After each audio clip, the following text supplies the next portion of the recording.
They tried to evict me at 8:30 in the morning, not quietly, not privately, not like a normal dispute between adults. They did it in the lobby, in the posh part of Manhattan, where the marble looks like it's been polished by people's tax brackets. The kind of building where the doorman knows your coffee order, the concierge wears gloves, and the elevator doors close like they're sealing you inside a private world. My kids were standing on the sidewalk with their backpacks on. My daughter still had cereal on her hoodie. My son was holding his lunchbox like it was the only solid thing in the world. The property manager had a clipboard. The locksmith was already kneeling at my door. And my ex was leaning against the wall like he'd paid for front row seats. A neighbor slowed down on purpose, like she didn't want to miss the show. My ex looked at me and said, loud enough for everyone to hear, "You've had enough help. You're done." Then he looked down at my daughter and added, "This is what happens when your mom doesn't pay her bills." My daughter's eyes went wide. She looked up at me like she didn't recognize me.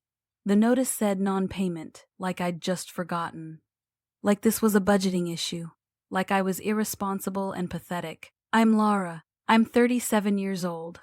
And in that moment, in front of my children, my ex tried to turn me into a cautionary tale. He wanted witnesses. He wanted humiliation. He wanted a story that followed me everywhere, and he had no idea who he was humiliating. I didn't scream. I didn't beg. I didn't give him the reaction he came for.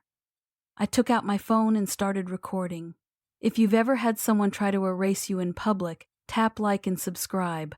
And if you've ever had someone weaponize paperwork to control you, leave a comment. I read them. I believe you. And I want you to see what happens when you let them finish. Kyle, the property manager, cleared his throat like he was about to announce a delayed flight. "Ma'am," he said, too formal, too rehearsed, "we've made multiple attempts to contact you regarding your outstanding balance." I said, "Who did you contact?" Kyle glanced at his clipboard. "The email on file." I said, "Read it." Kyle hesitated, then read it out loud. It wasn't mine. It was my ex's email. My ex put a hand on his chest like he was shocked. "Oh, wow. That's wild. Maybe you put it in wrong." He said it like I was the kind of woman who couldn't fill out a form without help. I stared at him. "I didn't put your email on my lease." He shrugged. "I don't know what to tell you." The locksmith shifted his weight, eyes flicking between Kyle and the door like he wanted to vanish. My ex smiled at the locksmith, like they were teammates. I turned back to Kyle. "What amount is past due?" Kyle looked down. 26,800. That number didn't even match my rent schedule. It wasn't just wrong. It was lazy. My ex laughed under his breath. "That sounds about right. You always did live like a princess." I said, "Show me the ledger." Kyle blinked. "Ma'am, we don't show me," I repeated. He didn't move. My ex stepped forward like he was taking the floor. "She's stalling. She always does this. She thinks she can talk her way out of consequences." He turned slightly so the neighbor could hear him. He wanted allies. He wanted judgment in the air. Then he leaned in, voice low, just for me. "Cry if you want," he whispered. "It won't change anything. You're not special." That's what he believed. He knew I came from money. He'd always known my family had money. He just thought it was the kind of money you receive. He never believed I could control anything. I crouched in front of my kids so they could see my face. "Hey," I said. "Look at me." My son's lip was trembling. My daughter was fighting tears so hard her whole face looked tight. "You're going to walk with me to the coffee shop on the corner," I said. "You're going to sit by the window. You're going to have hot chocolate. And you're going to wait." "This is boring adult stuff." My daughter whispered, "Are we getting kicked out?" My ex answered for me, loud again, like he wanted it to brand her memory. "That's what happens when you don't pay your bills, sweetheart." Something in me went cold. I stood up and looked straight at Kyle. "Do not speak to my children," I said. Kyle's eyes flicked to my ex like he needed permission. That was my ex's gift. He could walk into any room and make people look to him for authority, even when he had none. I walked my kids across the street. I bought them hot chocolate. I sat them by the window where I could see their faces and they could see mine. Then I walked back across the street like my legs weren't shaking. Kyle lifted his clipboard again, as if paper could outrank a person. "Ma'am, if you don't vacate, we'll have to proceed show me the court filing," I said. Kyle blinked. "We filed show me," I repeated. He didn't have it. The locksmith stood up slowly. "I'm not touching that door unless I see a marshal." Kyle snapped, "We don't need to have been burned before." The locksmith cut in. "Not again." My ex's smile twitched. He stepped closer, trying to take control back. "You're making this harder than it needs to be," he said. "For who?" I asked. He hissed. "For you. For everyone. You're embarrassing yourself." I looked at Kyle. "Who initiated this?" Kyle swallowed. "The listed contact. So you're acting on instructions from an email address that isn't mine," I said. Kyle's face tightened. "We have procedures." "Yes," I said. "You do. And you're about to discover how serious they are." My ex laughed. "Listen to you. Procedures. You don't have a husband, you don't have a job, and you're about to not have an apartment. Stop talking like you run something." That line landed because he meant it. He truly believed I was a passenger in my own life. I did not open my phone yet. I didn't trigger anything. Not while my kids were watching. Not while the neighbor was hovering. Not while he still thought he was the star. Instead, I did something simple. I turned the camera on him. I said, "Say it again. Say what you said to our daughter." He blinked. "What?" I kept recording. "Say it again." Kyle shifted uncomfortably. The neighbor's smirk faltered. The doorman stared at the floor. My ex looked around, sensing the room tilt slightly, and he didn't like it. He gave a little laugh like I was being dramatic. "You're filming me now." "Wow." I said, "Say it." He leaned in and whispered, "You're trying to bait me." I said, "You're proud. Say it." He straightened, loud again, because he couldn't resist the performance. "This is what happens when you don't pay your bills," he said. "You get put out." Then he added, smiling at my phone like it was a joke, "And you can cry about it online if you want." I nodded once, because now I had his voice, his intent, his cruelty, his audience. Kyle tried to regain control. "Ma'am, we can give you an hour to my kids are across the street watching a locksmith kneel at their mother's door," I said. "You don't get to play generous." Kyle's eyes darted to my ex again. My ex lifted his chin. "Let's not drag this out." He said it like he was doing the building a favor. I looked at Kyle. "Who added that email address?" Kyle hesitated. "It's been on file." "For how long?" I asked. Kyle didn't answer. My ex cut in, smooth and confident. "She probably did it herself. She forgets passwords all the time." That was a lie. And he knew it, but lies aren't about truth. They're about making people hesitate. I said, "Pull up the tenant portal, right now, in front of me. Let's see the audit log." Kyle's face went tight. "We can't." My ex smiled. "See.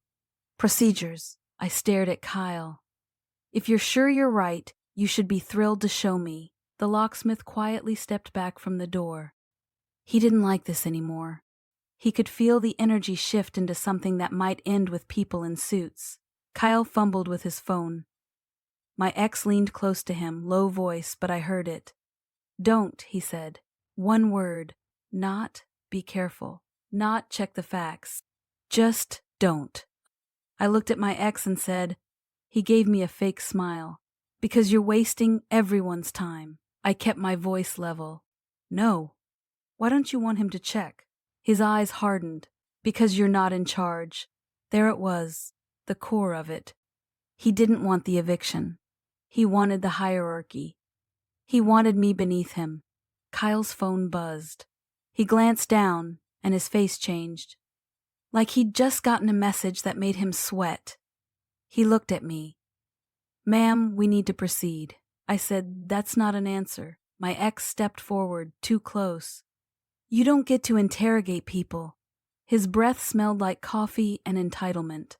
I said, "Back up." He smiled wider. Or what? I glanced across the street. My daughter was still watching me through the coffee shop window, eyes glossy. I made a decision. Not emotional. Not dramatic. Strategic. I pulled out my phone. I opened a secure portal. Plain interface. No logos. No theater. Kyle's eyes narrowed like he recognized the layout but couldn't place why. My ex rolled his eyes. What's that? Your little rich girl app. I typed one sentence. Emergency. Unauthorized lock change attempt. Unit 41B. Children present. Call me now. Then I put my phone away. My ex scoffed. Who'd you text? Your dad. I didn't answer. My phone rang within seconds. I answered. Yeah. A woman's voice came through, sharp and controlled. This is Naomi. Naomi isn't my friend. Naomi is my family office liaison. Her job is to move the machine when a problem appears. I said, they're attempting to lock me out. Locksmith on site. Property manager. My ex is here. My children are watching. Naomi didn't comfort me. She didn't ask if I was okay. She said, do not let them touch the door. Stay on the line. Then she said, put the property manager on speaker. I hit speaker. Naomi said, identify yourself. Kyle cleared his throat. This is Kyle, property manager for Kyle. Naomi cut him off. You have an unauthorized action occurring on a protected unit. You are to halt immediately. Do you understand? Kyle's cheeks drained. His hands tightened on the clipboard like it was keeping him upright. My ex stepped forward, louder, trying to dominate the soundscape. Who is this? He demanded. She's not. Naomi ignored him like he was background noise. Kyle, Naomi continued. Preserve all emails and messages. Do not delete anything. Document who instructed you. Halt the locksmith. If you proceed, you are personally exposed. Kyle's throat bobbed. He looked at the locksmith. Stop, Kyle said. The locksmith didn't need to be told twice. He gathered his tools like the floor was on fire. My ex's voice rose. Kyle, what are you doing? Kyle looked at him for the first time like my ex wasn't his boss anymore. Sir, Kyle said, step back. My ex blinked like he'd been slapped. Naomi said, regional is en route. Legal and compliance are being notified. My ex snorted. Compliance. This isn't a bank. Naomi's tone didn't change. Sir, she said, this does not involve you. My ex bristled. I'm her husband. Naomi said, that's not relevant. The lobby went quiet in that expensive way. The way it does when people pretend they aren't listening while listening harder than anyone. A black SUV pulled up outside. A woman stepped out in a tailored coat, hair pinned tight, expression like she was born in conference rooms. Melissa. Regional. She walked into the lobby like she owned the air. My ex straightened, ready to charm her, ready to be the reasonable man dealing with the unstable woman. Melissa didn't look at him. She looked at me and said, very quietly, ma'am. My ex froze. That one word was a crack in his reality. Kyle started talking fast. There's a non-payment issue and we filed and... Melissa lifted a hand. Kyle stopped mid-sentence like someone cut his power. Melissa said, show me the ledger. Kyle handed her a printed sheet. Melissa glanced at it once. Then she looked up, eyes narrowing. This is not our ledger, she said. Kyle whispered, it's from the system. This is a fabricated summary, Melissa said. My ex laughed too loudly. Fabricated. Come on. Melissa held out her hand. Kyle, your phone, now. Kyle hesitated. Melissa didn't blink. Kyle handed it over. Melissa scrolled. Her face didn't move much, but the room changed. She turned the phone so Kyle could see. A chain of emails, from my ex's email address, instructions, escalations. A sentence that made my stomach flip even though I'd already guessed it. Proceed immediately due to tenant instability. He wasn't just trying to evict me. He was trying to brand me. Melissa looked at Kyle. Who told you this address was authorized? Kyle stammered. He said he was. Melissa cut him off. I don't care what he said. Then she said, calm and deadly, Kyle. Do you understand who the client is for this building? Kyle's mouth opened. No sound came out. Melissa didn't say my name. She didn't need to. She said, "You were about to lock out the principal client's authorized occupant in front of children." Kyle looked like he might vomit. My ex's face went gray in slow motion. He tried to laugh it off. Principal client. "What is this, a joke?" Melissa finally looked at him fully, and she said, "You should stop talking." My ex stepped closer. "She's just a tenant." Melissa said, "No, she isn't." Silence. Even the doorman stopped pretending he wasn't watching. Melissa turned back to me. "Ma'am, are you safe?" I glanced across the street at my kids in the coffee shop window. "Not yet," I said. Melissa nodded once, like she understood exactly what that meant. She turned to Kyle. "You will forward every email chain and message to compliance right now. You will preserve records. You will not delete anything." Kyle whispered, "Yes." My ex snapped, "This is ridiculous. She's manipulating you." Melissa's eyes stayed on Kyle. "Sir, if you accessed her portal, redirected notices, or falsified documentation, you have committed fraud."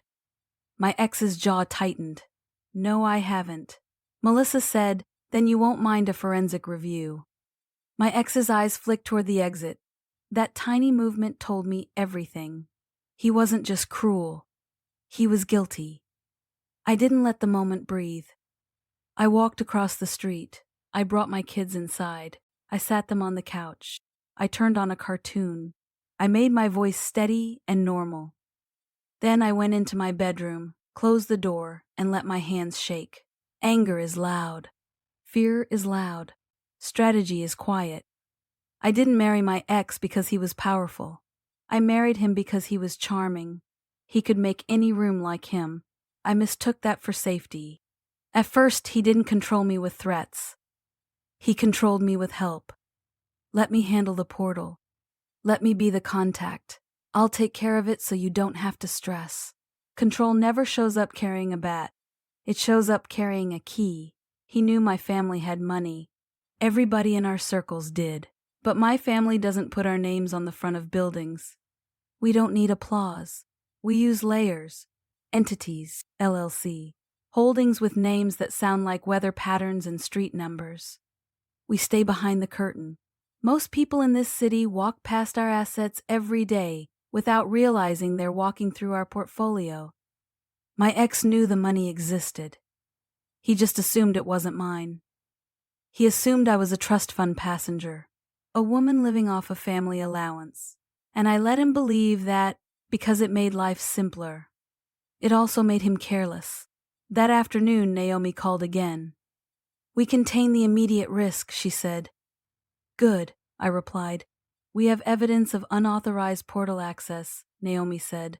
"How much?" I asked. "More than we expected," she said.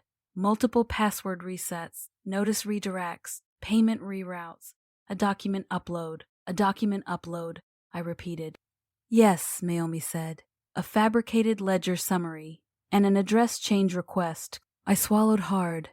"Address change." Naomi's voice stayed calm. "Your notices were routed away from you." I opened my laptop right then. I logged into my email settings. A forwarding rule had been added. Every building notice, every portal alert, every billing warning. Forwarded to my ex. I stared at the rule until the room felt unreal. Because it wasn't just today. It had been building. Quietly. On purpose. My phone buzzed. A text from my ex. "You embarrassed yourself today." Another. "Stop playing games." "You're still leaving." Another. "You think your daddy can save you." "He can't." I didn't respond. I created a folder. I didn't label it something dramatic. I labeled it with a date, because this wasn't an argument anymore. It was a case.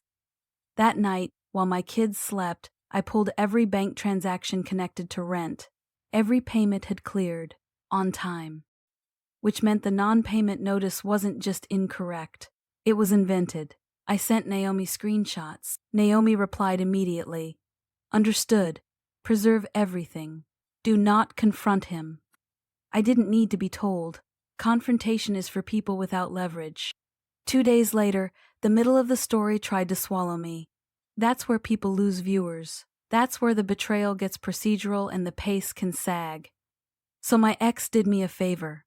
He escalated again. He tried to take my kids.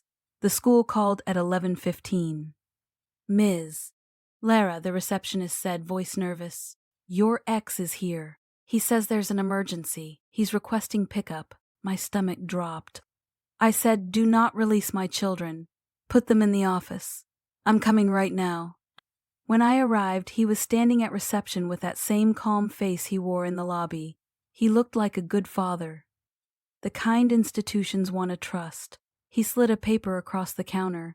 A custody filing, not approved, not a court order, just filed.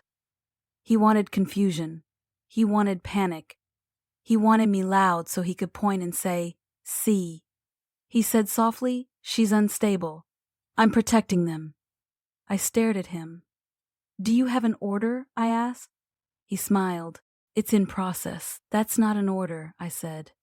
The receptionist looked at the paper like it might tell her what to do. She was trying to be fair. Fair gets exploited. I said, call the principal. Now. My ex's smile tightened. You always have to make a scene. I kept my voice calm. You tried to lock me out in front of our children. He leaned in, eyes cold. And you're still here, aren't you? That's when I realized he wasn't just trying to punish me. He was testing me. He was seeing how far he could go. The principal came out. The kids stayed. My ex left without them, but not before he whispered, this isn't over. It wasn't a threat. It was a promise. That afternoon, Everett called. Everett is my attorney. He doesn't raise his voice. He doesn't flatter. He just tells you what's real. We have enough to refer this, he said. Refer to who? I asked. The district attorney, he said. An NYPD cybercrime. Unauthorized access, impersonation, falsification, coordination. Do it, I said. He paused like he didn't expect that much steel from a woman he'd only met through meetings and paperwork. Then he said, there's another element. What? I asked. Kyle's communications show he was being coached, Everett said, and we traced a payment. I felt my stomach go still. A payment from who? Everett didn't hesitate. From your ex to Kyle, he said. There it was. Not a misunderstanding. Not a mistake. Not confusion. A bribe. He paid someone to help him humiliate me. In front of my kids. My ex texted again that night. You want to play victim. You're the reason this happened. Another. Everyone sees you now.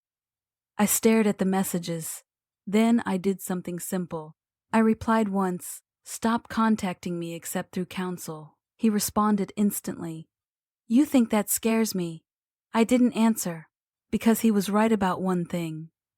Words didn't scare him. Consequences would. 2 days later, he showed up at my door.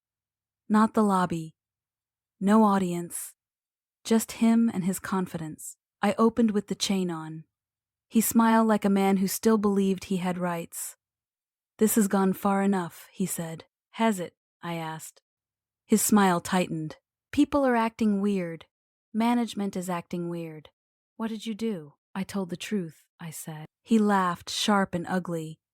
No, you didn't. You cried to someone. You pulled a favor. You forged documents, I said. His eyes flashed. Prove it. I will, I said. He leaned closer, voice dropping. You're still just a renter, he whispered. Your family's money doesn't make you real. I stared at him and felt something lock into place. Then he glanced past me into my apartment like he was checking my life. He said, must be nice, sitting up here acting like you earned it. I said, you spoke to our daughter like she was a lesson. He shrugged. Kids learn. Life's hard. You should have planned better. Get away from my door, I said. He smiled. Or what? I looked him dead in the eyes. I'll let you keep talking, I said. He frowned. What does that mean? I didn't explain. I closed the door. That night, Naomi called. Kyle is cooperating, she said. He provided full logs. He admitted payment. He is implicating your ex as the organizer of the attempted lockout. I exhaled slowly. And there's one more thing, Naomi said. I already knew by her tone. She was laying a card on a table. We ran a cross-check, she said. Your ex's current residence is within one of our entities. I blinked. What? It's not the same building, she said. Different entity. Different branding. Different management company. Same ultimate ownership. The air in my room went thin, because up until then, the story was about him trying to destroy me. Now it became a mirror. He was living inside my family's world and didn't even know it. If you're still here, tap like again. And comment where you're watching from. Because this is the part where he learned what it feels like to be treated like he's not real. 2 mornings later, my doorman called. His voice was hesitant. Ma'am, he said, there are officers downstairs. For me, I asked. No, he said. For him. I walked into the lobby with my kids because life doesn't pause for betrayal. 2 NYPD officers stood by the front desk. My ex was there. And for the first time in my life, he looked genuinely afraid. He saw me and tried to grab the narrative. Tell them, he said quickly. Tell them it was a misunderstanding. I didn't stop walking. The female officer said, Sir, step over here. My ex raised his voice. She's doing this. She's Sir. Stop talking, the officer said. He flinched. The male officer said, We have a warrant for devices connected to unauthorized access and document falsification. My ex's eyes flicked to me like he wanted me to save him. He whispered, Don't. I stared at him. You did this, I said quietly. He shook his head fast. No, you're twisting it, the officer said, hands where I can see them. My ex tried to charm, tried to explain, tried to reframe it as a domestic dispute. The officer repeated, Sir. Stop talking. Because paperwork doesn't care about charm. They escorted him outside. My daughter squeezed my hand. My son whispered, Mom. I knelt. You're okay, I told them. I watched my ex get placed in the back of a car. Then I walked my kids to school like my heart wasn't pounding. That afternoon, Everett called. The DA filed charges, he said. What charges, I asked. Computer tampering, he said. Forgery, criminal impersonation, conspiracy with a property management employee. Good, I replied. There's more, Everett said. What? I asked. We've identified the mechanism, he said. Your ex was redirecting notices to his email. He was attempting to create a non-payment record by interfering with payments and submitting fabricated summaries. Like I said, I replied. He forged proof. Everett paused. Yes. And we've tied his account activity to Kyle's communications. I looked out my window at the city that never stops, and I felt my anger turn into something colder.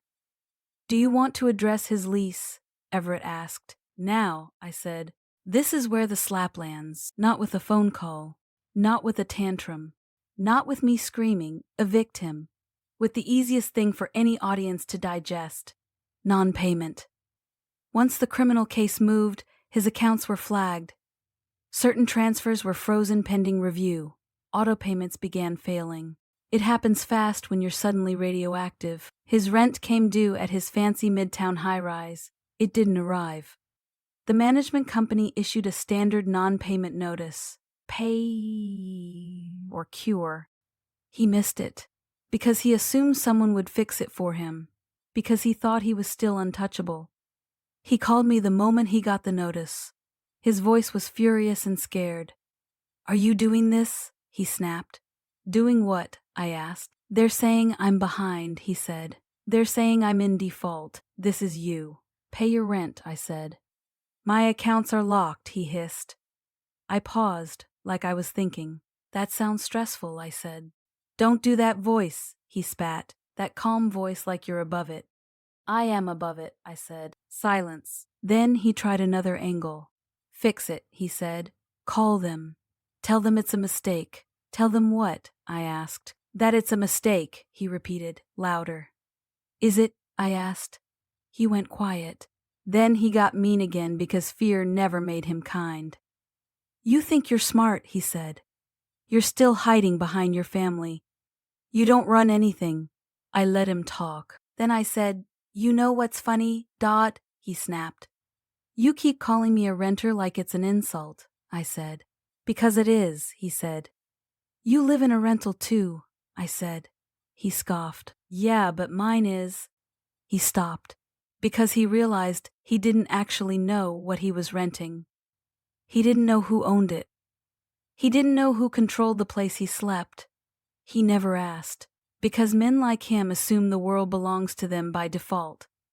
I said softly, "You should have planned better." His voice dropped. "What are you saying?" I didn't answer, because the most humiliating part isn't being told. It's realizing. 2 days later, he showed up at his building leasing office with a lawyer. He tried to bully. He tried to charm. He tried to make it a private exception. But luxury buildings don't negotiate with tenants who bring legal attention, especially not when the asset owner declines intervention. That phrase haunted him. The asset owner declines intervention. No name, no fight, no argument. Just a door closing. He tried to blame me publicly. He posted vague nonsense online about powerful families and corruption. A man being destroyed. He wanted sympathy without admitting what he did. He didn't name me, but our circles aren't huge. People figured it out. And instead of sympathy, he got silence. Because when a man complains about being destroyed by the woman he tried to humiliate, people don't hear a victim. They hear consequences. Then came the court date. My ex walked in wearing the suit he saved for anniversary dinners. The one he thought made him look untouchable. He looked around like he expected the room to respect him. Courtrooms don't care about your suit. The DA presented evidence, portal access logs, email chains, the forwarding rule, the fabricated ledger summary, Kyle's testimony, the payment from my ex to Kyle. And then they played my lobby recording. They played his voice saying, "You've had enough help. You're done." They played him talking to my daughter like she was a lesson. The judge watched without expression.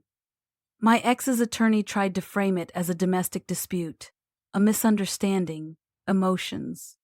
The judge looked down and said, flatly, "This appears deliberate." My ex's jaw clenched. "This appears calculated," the judge added. My ex tried to speak. The judge shut him down. He was ordered to surrender devices. His passport was flagged. Conditions were set. Then the judge said one thing that made my ex's shoulders sag. "If you violate these conditions, you will be remanded." My ex walked out with his face tight, like he wanted to blame me but couldn't find a way that didn't sound pathetic. He called me that night anyway. "You ruined me," he said. "No," I replied. "You ruined you." He whispered, "Please." I didn't respond, because he didn't say please when my kids were on the sidewalk. Over the next month, his life collapsed in ways he couldn't charm his way out of. His job put him on leave, then cut him loose. Companies don't like fraud allegations. They don't like cybercrime headlines. They don't like men who drag personal chaos into public record.